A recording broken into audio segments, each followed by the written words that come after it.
Viewers ਫਿਰ ਦੁਬਾਰਾ ਤੁਹਾਡਾ ਸਵਾਗਤ ਹੈ ਪ੍ਰੋਗਰਾਮ ਸੱਚ ਸੱਚ ਵਿੱਚ। ਹਾਂਜੀ ਡਾਕਟਰ ਸਾਹਿਬ, ਸਾਡੀ ਅਗਲੀ ਈਮੇਲ ਕਾਵੈਂਟਰੀਜ਼ ਯੂਕੇ ਤੋਂ ਸਰਦਾਰ ਦਵਿੰਦਰ ਸਿੰਘ ਸਪੁੱਤਰ ਸਰਦਾਰ ਕਰਨੈਲ ਸਿੰਘ ਜੀ ਦੀ ਹੈ।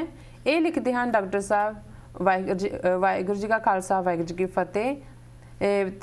ਤੁਹਾਡੇ ਪ੍ਰੋਗਰਾਮ ਤੋਂ ਬਹੁਤ ਵਧੀਆ ਜਾਣਕਾਰੀ ਮਿਲ ਰਹੀ ਹੈ। ਮੈਂ ਵੈਸੇ ਤੁਹਾਡਾ ਪ੍ਰੋਗਰਾਮ ਵੇਖਦਾ ਨਹੀਂ, ਸੁਣਦਾ ਹਾਂ YouTube ਤੇ। ਹੈਡਫੋਨ ਲਗਾ ਕੇ ਨਾਲੇ ਘਰ ਦਾ ਕੰਮਕਾਰ ਕਰ ਲਈਦਾ ਹੈ। ਤੁਹਾਡੇ ਜਿੰਨੇ ਐਪੀਸੋਡ YouTube ਤੇ ਨੇ ਮੈਂ ਲਗਭਗ ਸਾਰੇ ਸੁਣੇ ਨੇ, ਪੰਜਾਬ ਸਪੈਕਟਰਮ ਵਾਲੇ ਵੀ। ਤੁਸੀਂ ਆਪਣੇ ਪ੍ਰੋਗਰਾਮ ਵਿੱਚ ਹੋਰ ਬੁਲਾਰਿਆਂ ਬਾਰੇ ਵੀ ਦੱਸੋ ਜਿਨ੍ਹਾਂ ਨੂੰ ਸੁਣ ਕੇ ਸਾਨੂੰ ਆਪਣੇ ਧਰਮ ਬਾਰੇ ਪਤਾ ਲੱਗੇ, ਕਿਉਂਕਿ ਤੁਸੀਂ ਜਾਣਦੇ ਹੋ ਕਿ ਸਾਡੀ ਕੌਮ ਨੂੰ ਪੜ੍ਹਨ ਦਾ ਸ਼ੌਂਕ ਬਹੁਤ ਘੱਟ ਹੈ। ਅੱਜ ਦੀ ਨਵੀਂ ਟੈਕਨੋਲੋਜੀ ਦਾ ਫਾਇਦਾ ਲਿਆ ਜਾ ਸਕਦਾ ਹੈ। ਮੈਨੂੰ ਵੀ ਸੁਣ ਕੇ ਪਤਾ ਲੱਗਾ ਹੈ ਕਿ ਅਸੀਂ ਕਿੰਨਾ ਯੋਧਿਆਂ ਦੇ ਵਾਰਸ ਹਾਂ। ਪਹਿਲਾਂ ਤਾਂ ਮੈਂ ਵੀ ਗੁਰਦੁਆਰੇ ਮੱਥਾ ਟੇਕਣਾ, ਲੰਗਰ ਛਕਣਾ ਤੇ ਰੱਬ ਤੋਂ ਆਪਣੇ ਬਾਰੇ ਮੰਗੀ ਜਾਣਾ, ਇਹਨੂੰ ਹੀ ਧਰਮ ਸਮਝਦਾ ਸੀ।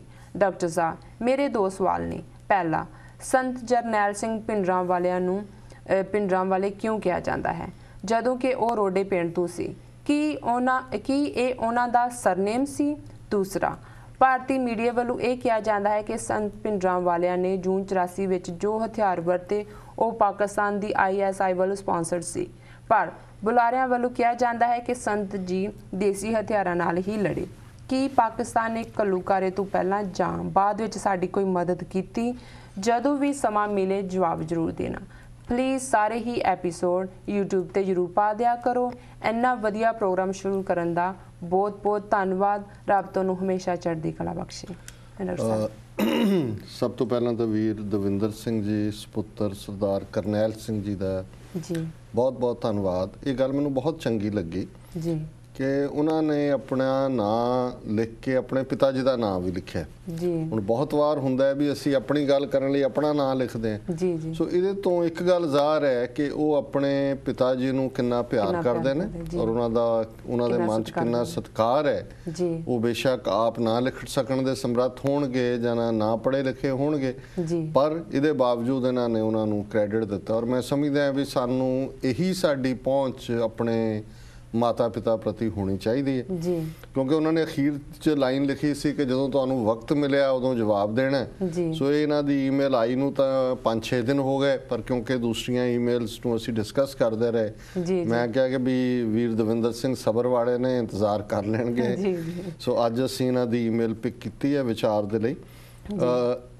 ਇਹਦੇ 'ਚ ਉਹਨਾਂ ਨੇ ਜਿਵੇਂ ਕਿਹਾ ਕਿ ਵੀ ਉਹ ਹੈਡਫੋਨ ਰਾਹੀਂ ਸੁਣਦੇ ਨੇ, ਔਰ ਮੈਂ ਸਮਝਦਾ ਹਾਂ ਵੀ ਚਲੋ ਉਹ YouTube ਤੇ ਸੁਣਦੇ ਨੇ। ਅਸੀਂ ਹੋਰ ਵੀ ਬਹੁਤ ਸਾਰੇ ਜਿਹੜੇ ਰੇਡੀਓ ਨੈਟਵਰਕਸ ਨੇ ਜਿਵੇਂ ਬਾਦਸ਼ਾਹ ਜਾਂ ਬਾਗੀ ਵਾਲੇ ਨੇ, ਉਹਨਾਂ ਦੇ ਧੰਨਵਾਦੀ ਹੈ ਕਿ ਉਹਨਾਂ ਨੇ ਐਸਾ ਸਿਸਟਮ ਦਿੱਤਾ ਹੈ ਕਿ ਸਾਡੇ ਬਹੁਤ ਸਾਰੇ ਵੀਰ ਭੈਣਾਂ ਜਿਹੜੇ ਨੇ ਉਸ ਨੂੰ ਰੇਡੀਓ ਰਾਹੀਂ, ਖਾਸ ਤੌਰ 'ਤੇ ਜਿਹੜੇ ਟੈਕਸੀਆਂ ਜਾਂ ਟਰੱਕਾਂ 'ਤੇ ਵੀਰ ਨੇ ਉਹ ਉਸ ਨੂੰ ਸੁਣਦੇ ਨੇ। ਔਰ ਉਹਦੇ 'ਚ ਉਹਨਾਂ ਨੇ 2-3 ਗੱਲਾਂ, 2 ਉਹਨਾਂ ਦੇ ਸਵਾਲ ਨੇ। ਉਹਨਾਂ ਵੱਲ ਆਉਣ ਤੋਂ ਪਹਿਲਾਂ ਉਹਨਾਂ ਨੇ ਨਵੀਂ ਟੈਕਨੋਲੋਜੀ ਦੀ ਗੱਲ ਕੀਤੀ ਔਰ ਪੁੱਛਿਆ ਕਿ ਚੰਗੇ ਬੁਲਾਰਿਆਂ ਬਾਰੇ ਦੱਸੋ। ਦੇਖੋ ਅੱਜ ਕੱਲ੍ਹ ਤਾਂ ਇੰਨੀ ਸਾਰੀ ਜਾਣਕਾਰੀ ਹੈ ਇੰਟਰਨੈਟ ਦੇ ਉੱਤੇ ਕਿ ਕਿਸੇ ਇੱਕ ਦੇ ਵੱਲ ਤਾਂ ਇਸ਼ਾਰਾ ਕਰਨਾ ਕੋਈ ਬਹੁਤਾ ਪਾਰਟ ਨਹੀਂ ਬਣਦਾ ਹੈ। ਪਰ ਮੈਂ ਫਿਰ ਵੀ ਸਮਝਦਾ ਹਾਂ ਵੀ ਮੂਲ ਤੌਰ ਦੇ ਉੱਤੇ ਜੇ ਅਸੀਂ ਗੁਰਬਾਣੀ ਨੂੰ ਪੜ੍ਹਨ, ਸਮਝਣ, ਵਿਚਾਰਨ ਤੇ ਆਪਣੀ ਜ਼ਿੰਦਗੀ ਵਿੱਚ ਢੁਕਾਉਣ ਦੀ ਜਿਹੜੀ ਹੈ, ਇਸ ਤੋਂ ਅਸੀਂ ਮੁੱਢਲਾ ਜਿਹੜਾ ਆਪਣਾ ਪਹਿਲਾ ਕਦਮ ਲਈਏ ਤੇ ਫਿਰ ਇਸ ਦੀ ਤਾਬਿਆ ਸਾਡਾ, ਜਿਵੇਂ ਉਹਨਾਂ ਨੇ ਕਿਹਾ ਕਿ ਵੀ ਸਾਨੂੰ ਇਤਿਹਾਸ ਪੜ੍ਹ ਕੇ ਹੀ ਪਤਾ ਲੱਗਾ ਕਿ ਵੀ ਅਸੀਂ ਕਿਹਨਾਂ ਯੋਧਿਆਂ ਦੇ ਪੁੱਤਰ ਹੈ, ਵਾਰਿਸ ਹੈ। ਕਿਉਂਕਿ ਇਹ ਸਾਡਾ ਬੜਾ ਗੌਰਵਮਈ ਇਤਿਹਾਸ ਹੈ, ਬਹੁਤ ਮਾਣਮੱਤਾ ਇਤਿਹਾਸ ਹੈ ਔਰ ਸਾਡੇ ਬਜ਼ੁਰਗਾਂ ਨੇ ਇਸ ਇਤਿਹਾਸ ਨੂੰ ਇੱਕ ਬੜੇ ਚੰਗੇ ਢੰਗ ਨਾਲ ਸਾਡੀ ਅਰਦਾਸ ਦਾ ਹਿੱਸਾ ਬਣਾ ਦਿੱਤਾ ਹੈ। ਜਦੋਂ ਅਸੀਂ ਅਰਦਾਸ ਕਰਦੇ ਹਾਂ, ਅਰਦਾਸ 'ਚ ਇਨਫੈਕਟ ਸਾਡੀਆਂ ਮਨ ਦੀਆਂ ਅੱਖਾਂ ਦੇ ਸਾਹਮਣੇ ਸਾਡਾ ਇਤਿਹਾਸ ਘੁੰਮ ਰਿਹਾ ਹੁੰਦਾ ਹੈ, ਕਿਉਂਕਿ ਉਹਦੇ ਰਾਹੀਂ ਹੀ ਅਸੀਂ ਆਪਣੀ ਸਿੱਖੀ ਕੇਸਾਂ ਸਵਾਸਾਂ ਨਾਲ ਨਿਭਾਉਣ ਦਾ ਜਿਹੜਾ ਸਬਕ ਹੈ ਉਹ ਦ੍ਰਿੜਤਾ ਦੇ ਨਾਲ ਯਾਦ ਕਰਦੇ।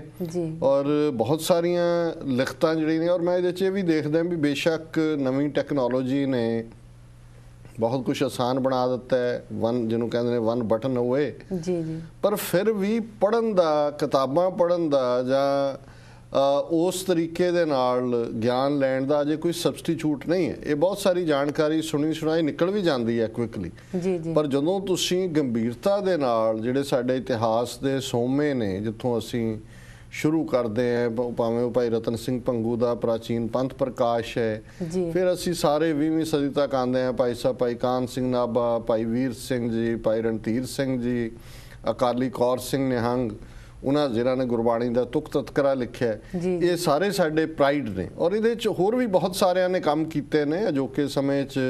ਜੇ ਅਸੀਂ ਪੋਇਟਰੀ ਦੇ ਹਵਾਲੇ ਨਾਲ 20ਵੀਂ ਸਦੀ 'ਚ ਦੇਖੀਏ, ਜਿਹੜੀ ਅੰਗਰੇਜ਼ੀ ਜਾਂ ਈਵਨ ਪੰਜਾਬੀ 'ਚ ਵੀ ਪ੍ਰੋਫੈਸਰ ਪੂਰਨ ਸਿੰਘ ਨੇ, ਸਰ ਹਰਿੰਦਰ ਸਿੰਘ ਮਹਿਬੂਬ ਨੇ, ਜਿਨ੍ਹਾਂ ਨੇ ਬਹੁਤ ਵੱਡਾ ਕੰਮ ਕੀਤਾ।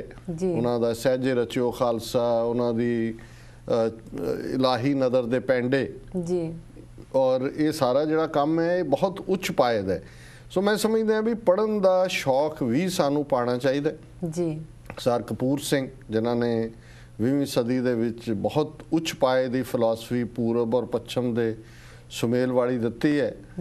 ਇਤਿਹਾਸਕ ਹਵਾਲੇ ਨਾਲ ਤਾਂ ਹੋਰ ਵੀ ਬਹੁਤ ਸਾਰਾ ਕੰਮ ਹੋਇਆ, ਯੂਨੀਵਰਸਿਟੀਆਂ 'ਚ ਸੈਂਕੜਿਆਂ PhD ਨੇ ਲਿਖ ਰਹੇ ਨੇ, ਪਰ ਮੈਂ ਜਿਹੜਾ ਵੀ ਆਊਟ ਆਫ ਜਿਵੇਂ ਕੁਇਕਲੀ ਮੇਰੇ ਮਾਈਂਡ 'ਚ ਜੋ ਆਇਆ ਉਹਨਾਂ ਦੇ ਨਾਮ ਹੈ ਲਏ ਨੇ, ਕਿਉਂਕਿ ਉਹਨਾਂ ਨੇ ਇਹ ਗੱਲ ਪੁੱਛੀ। ਸੋ 2 ਸਵਾਲ ਉਹਨਾਂ ਦੇ ਨੇ। ਪਹਿਲੀ ਗੱਲ ਤਾਂ ਉਹਨਾਂ ਨੇ ਇਹ ਹੈ ਕਿ ਵੀ ਕਿਉਂਕਿ ਉਹਨਾਂ ਦਾ ਜਨਮ ਸੰਤ ਜਰਨੈਲ ਸਿੰਘ ਜੀ ਦਾ ਰੋਡੇ ਪਿੰਡ 'ਚ ਹੋਇਆ, ਵੀ ਉਹਨਾਂ ਦੇ ਨਾਂ ਨਾਲ ਰੋਡੇ ਕਿਉਂ ਨਹੀਂ। ਦੇਖੋ, ਇਹ ਜਿਹੜਾ ਪਿੰਡਰਾਂ ਵਾਲਾ ਨਾਲ ਲੱਗਿਆ 19ਵੀਂ ਸਦੀ ਦੇ ਅਖੀਰ ਦੇ ਵਿੱਚ ਪਿੰਡਰ ਕਲਾਂ ਪਿੰਡ ਹੈ ਮਾਲਵੇ ਦੇ ਵਿੱਚ, ਜਿੱਥੋਂ ਦੇ ਸੰਤ ਸੁੰਦਰ ਸਿੰਘ ਜੀ ਸੀ, ਜਿਨ੍ਹਾਂ ਨੇ ਇਨਫੈਕਟ ਇਸ ਸਾਰੇ ਨੂੰ ਜਿਹੜਾ ਗੁਰਬਾਣੀ ਦੀ ਸੰਥਿਆ ਔਰ ਕਥਾ ਵਿਚਾਰ, ਇਹ ਸਾਰੇ ਨੂੰ ਬੜਾ ਜੋਸ਼ੋ ਖਰੋਸ਼ ਦੇ ਨਾਲ ਉਹਨਾਂ ਨੇ ਇਸ ਦੇ ਵਿੱਚ ਆਪਣਾ ਬਹੁਤ ਵੱਡਾ ਯੋਗਦਾਨ ਪਾਇਆ।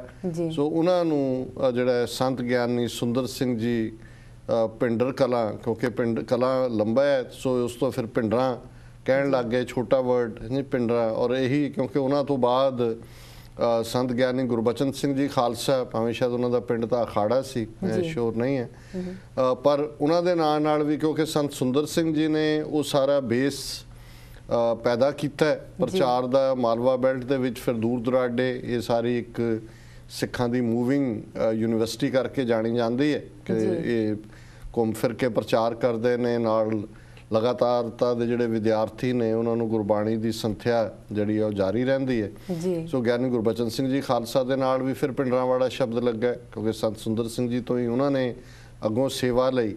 ਸੋ ਇਸੇ ਤਰ੍ਹਾਂ ਅੱਗੋਂ ਫਿਰ ਸੰਤ ਗਿਆਨੀ ਕਰਤਾਰ ਸਿੰਘ ਜੀ ਖਾਲਸਾ, ਭਾਵੇਂ ਉਹਨਾਂ ਦਾ ਆਪਣਾ ਪਿੰਡ ਪੂਰੇ ਡਿਸਟ੍ਰਿਕਟ ਅੰਮ੍ਰਿਤਸਰ ਬਾਰਡਰਿੰਗ ਪਿੰਡ ਹੈ, ਉਹਨਾਂ ਦੇ ਨਾਂ ਨਾਲ ਵੀ ਜਿਹੜੀ ਹੈ ਟਕਸਾਲ ਹੀ ਪਿੰਡਰਾਂ ਵਾਲੀ ਟਕਸਾਲ ਕਰਕੇ ਜਾਣੀ ਜਾਣ ਲੱਗੀ। ਔਰ ਇਸੇ ਤਰ੍ਹਾਂ ਹੀ ਸੰਤ ਕਰਤਾਰ ਸਿੰਘ ਤੋਂ ਬਾਅਦ ਸੰਤ ਜਰਨੈਲ ਸਿੰਘ ਜੀ ਦੇ ਨਾਲ ਪਿੰਡਰਾਂ ਵਾਲਾ ਸ਼ਬਦ ਲੱਗਾ। ਸੋ ਇਹ ਨਾ ਉਹਨਾਂ ਦਾ ਸਰਨੇਮ ਹੈ, ਨਾ ਉਹਨਾਂ ਦਾ ਕੋਈ ਜਿਹੜਾ ਉਹਨਾਂ ਦੇ ਨਾਲ ਸੰਬੰਧਿਤ ਸਿੱਧਾ ਪਿੰਡ ਹੈ, ਇਹਦਾ ਸੰਬੰਧ ਸੰਤ ਸੁੰਦਰ ਸਿੰਘ ਜੀ ਪਿੰਡਰ ਕਲਾਂ ਨਾਲ ਹੈ। ਦੂਸਰਾ ਉਹਨਾਂ ਦਾ ਸਵਾਲ ਹੈ ਕਿ ਕੀ ਜਦੋਂ ਸੰਤਾਂ ਨੇ ਔਰ ਸਿੰਘਾਂ ਨੇ, ਜਨਰਲ ਸੁਬੇਗ ਸਿੰਘ ਔਰ ਉਹਨਾਂ ਦੇ ਸਾਥੀ ਸਿੰਘਾਂ ਨੇ ਮੁਕਾਬਲਾ ਕੀਤਾ ਭਾਰਤੀ ਫੌਜ ਦੇ ਹਮਲੇ ਦਾ, ਕਿ ਜਿਹੜੇ ਉਹਨਾਂ ਦੇ ਹਥਿਆਰ ਸੀ ਉਹ ISI ਵੱਲੋਂ ਸੀ, ਪਾਕਿਸਤਾਨ ਵੱਲੋਂ ਸੀ, ਫਿਰ ਉਹਨੇ ਪੁੱਛਿਆ ਕਿ ਕੀ ਪਾਕਿਸਤਾਨ ਨੇ ਮਦਦ ਕੀਤੀ ਕਦੇ। ਦੇਖੋ, ਇਹ ਤਾਂ ਜਿਹੜਾ ਉਸ ਤੋਂ ਬਾਅਦ ਸਰਕਾਰ ਨੇ ਵੀ, ਹਾਲਾਂਕਿ ਉਹਨਾਂ ਨੇ ਬਹੁਤ ਸਾਰਾ ਝੂਠ ਵੀ ਬੋਲਿਆ, ਲੇਕਿਨ ਜਿਹੜੇ ਹਥਿਆਰ ਅੰਦਰ ਬਰਾਮਦਗੀ ਵਾਲੇ ਵੀ ਦਿਖਾਏ ਗਏ, ਉਹਨਾਂ 'ਚੋਂ ਜਿਹੜਾ ਸਭ ਤੋਂ ਲੇਟੈਸਟ ਕਲਾਸ ਦਾ ਵੈਪਨ ਆਂਦਾ ਹੈ ਉਹਦੇ 'ਚ LMG ਸੀ, ਲਾਈਟ ਮਸ਼ੀਨ ਗਨ ਸੀ। ਈਵਨ ਕੋਈ ਮੀਡੀਅਮ ਮਸ਼ੀਨ ਗਨ ਵੀ ਨਹੀਂ ਸੀ, ਕੋਈ ਸਫਿਸਟੀਕੇਟ ਹਥਿਆਰ ਨਹੀਂ ਸੀ ਜਿਹੜੇ ਕਿ ਚਾਈਨਾ ਜਾਂ ਪਾਕਿਸਤਾਨ ਰਾਹੀਂ ਆਏ ਹੋਣ। ਸੋ ਬਹੁਤ ਸਾਰੀਆਂ SLR ਸੀ, ਸੈਲਫ ਲੋਡਿੰਗ ਰਾਈਫਲਸ, ਉਹਨਾਂ 'ਚੋਂ ਵੀ ਕਾਫੀ ਲਾਇਸੈਂਸਡ ਸੀ। ਸੋ ਇਹ ਤਾਂ ਇਹਨਾਂ ਦੀ ਮਜਬੂਰੀ ਬਣ ਗਈ ਪ੍ਰਚਾਰ ਕਰਨਾ, ਇਹਦੇ ਬਾਵਜੂਦ ਕਿ ਉਸ ਲਿਸਟ ਦੇ ਵਿੱਚ ਕੋਈ ਪਾਕਿਸਤਾਨ ਮੇਡ, ਕੋਈ ਚਾਈਨਾ ਮੇਡ ਹਥਿਆਰ ਨਹੀਂ ਦਿਖਾ ਸਕੇ, ਕਿ ਲੋਕਾਂ ਨੂੰ ਕਿਵੇਂ ਦਿਖਾਣ ਕਿ 60-70 ਬਿਲਕੁਲ ਜਿਹਨਾਂ ਨੂੰ ਕੱਟ ਆਫ ਕੀਤਾ, ਭੁੱਖੇ ਪਿਆਸੇ ਬੰਦੇ, ਉਹਨਾਂ ਨੇ ਹਿੰਦੁਸਤਾਨ ਦੀ 2 ਲੱਖ ਫੌਜ ਦਾ ਉਹ ਬੁਰਾ ਹਾਲ ਕੀਤਾ। 72 ਘੰਟੇ ਉਹ ਨੇੜੇ ਨਹੀਂ ਲੱਗ ਸਕੇ, ਵੈਪਨ ਵੀ ਉਹਨਾਂ ਦੇ ਕੋਈ ਬਹੁਤ ਸਫਿਸਟੀਕੇਟ ਨਹੀਂ ਹੈਗੇ। ਸੋ ਇਸ ਲਈ ਇਹ ਪ੍ਰਚਾਰ ਉਹਨਾਂ ਨੇ ਕੀਤਾ ਕਿ ਜੀ ਪਾਕਿਸਤਾਨ ਨੇ ਕੀਤਾ, ਜੀ ISI ਨੇ ਕੀਤਾ ਜੀ। ਬਾਕੀ ਜਿਹੜੇ ਹਥਿਆਰ ਹੁੰਦੇ ਨੇ ਦੁਨੀਆ ਦੇ ਵਿੱਚ, ਹਥਿਆਰਾਂ ਦੀ ਇੱਕ ਆਪਣੀ ਅੰਡਰਗਰਾਉਂਡ ਇੰਡਸਟਰੀ ਹੈ, ਜਿਨ੍ਹਾਂ ਨੂੰ ਜਿਹੜੇ ਹਥਿਆਰਾਂ ਦੇ ਵਪਾਰੀ ਨੇ ਉਹ ਥਾਂ ਥਾਂ ਪਹੁੰਚਾ ਦਿੰਦੇ ਨੇ।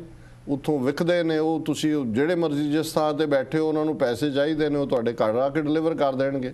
ਉਹ ਹਿੰਦੁਸਤਾਨ 'ਚ ਵੀ ਵੱਡੇ ਪੈਮਾਨੇ ਤੇ ਹੁੰਦਾ। ਸੋ ਇਹ ਜਿਹੜੀ ਡਰੱਗ ਟ੍ਰੇਡ ਹੈ ਇਹ ਇੱਕ ਵੱਖਰਾ ਇਹਦਾ ਮੁਕਾਮ ਹੈ, ਲੇਕਿਨ ਜਿਹੜੀ ਆਰਮਸ ਟ੍ਰੇਨਿੰਗ ਹੈ ਜਿੱਥੇ ਤਾਂ ਸਟਰਗਲ ਚੱਲ ਰਹੀ ਹੁੰਦੀ ਹਥਿਆਰਬੰਦ, ਜਿਵੇਂ ਹੁਣ ਯੂਰਪੀਅਨ ਯੂਨੀਅਨ ਨੇ ਬੈਨ ਚੁੱਕਿਆ ਕਿ ਜਿਹੜੇ ਰਿਬੈਲ ਸੀਰੀਆ 'ਚ ਲੜ ਰਹੇ ਨੇ ਉਹਨਾਂ ਤੱਕ ਹਥਿਆਰ ਪਹੁੰਚਾਉਣੇ ਨੇ, ਉਹ ਫਿਰ ਇਹਨਾਂ ਦਾ ਇੱਕ ਆਪਣਾ ਗਵਰਨਮੈਂਟਾਂ ਦਾ ਨੈਟਵਰਕ ਹੈ ਜਿਹਦੇ ਰਾਹੀਂ ਉਹ ਹਥਿਆਰ ਪਹੁੰਚਾਉਣਗੇ।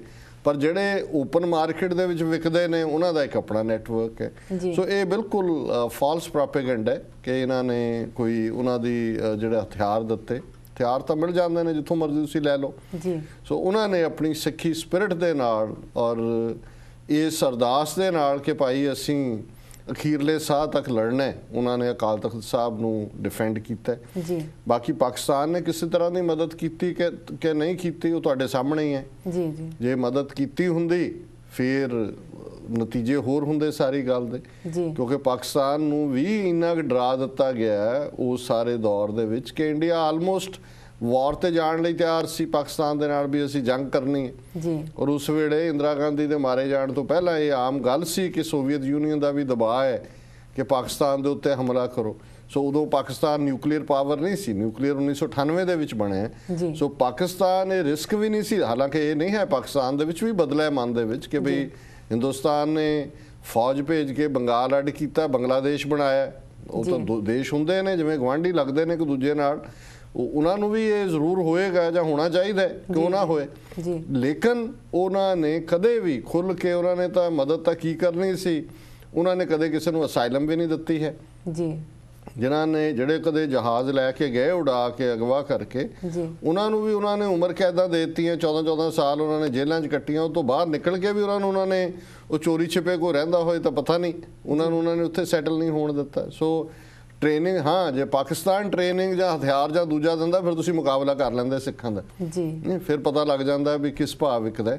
ਸੋ ਕੋਈ ਵੀ ਮਦਦ ਜਿਹੜੀ ਹੈ ਕਿਸੇ ਵੀ ਲੈਵਲ ਤੇ, ਅਸੀਂ ਯੂਰਪੀਅਨ ਕੰਟਰੀ ਜਿਹੜੀਆਂ ਯੂਨੀਅਨ ਦੀਆਂ ਕੰਟਰੀਜ਼ ਨੇ, ਅਮਰੀਕਾ ਕੈਨੇਡਾ, ਇਹਨਾਂ ਦੇ ਸ਼ੁਕਰਗੁਜ਼ਾਰ ਹੈ ਕਿ ਇੱਥੇ ਵੱਡੇ ਪੈਮਾਨੇ ਤੇ ਲੱਖਾਂ ਦੀ ਗਿਣਤੀ ਸਿੱਖ ਜਿਹੜੇ ਨੇ ਉਹਨਾਂ ਨੇ ਅਸਾਈਲਮ ਲਈ ਹੈ ਔਰ ਆਪਣੀ ਜ਼ਿੰਦਗੀ ਜਿਹੜੀ ਹੈ ਨਵੀਂ ਸ਼ੁਰੂ ਕੀਤੀ। ਪਰ ਉਸ ਪੱਖ ਤੋਂ ਜਿਹੜੀ ਹੈ ਨਾ ਹੀ ਕੋਈ ਡਿਪਲੋਮੈਟਿਕ, ਨਾ ਹੀ ਕੋਈ ਆਰਮਸ ਦੇ ਪੱਖ ਤੋਂ, ਨਾ ਹੀ ਕੋਈ ਹੋਰ ਪੱਖ ਤੋਂ ਕੋਈ ਮਦਦ ਜਿਹੜੀ ਹੈ ਉੱਥੋਂ ਨਹੀਂ ਆਈ। ਡਾਕਟਰ ਸਾਹਿਬ ਹੁਣ ਵੇਲਾ ਹੋ ਗਿਆ ਛੋਟੇ ਬ੍ਰੇਕ ਦਾ। ਵੀਰ ਸਾਡੇ ਨਾਲ ਇਸ ਤਰ੍ਹਾਂ ਜੁੜੇ ਰਹੋ, ਮਿਲਦੇ ਹਾਂ ਇੱਕ ਛੋਟੇ ਬ੍ਰੇਕ ਤੋਂ ਬਾਅਦ।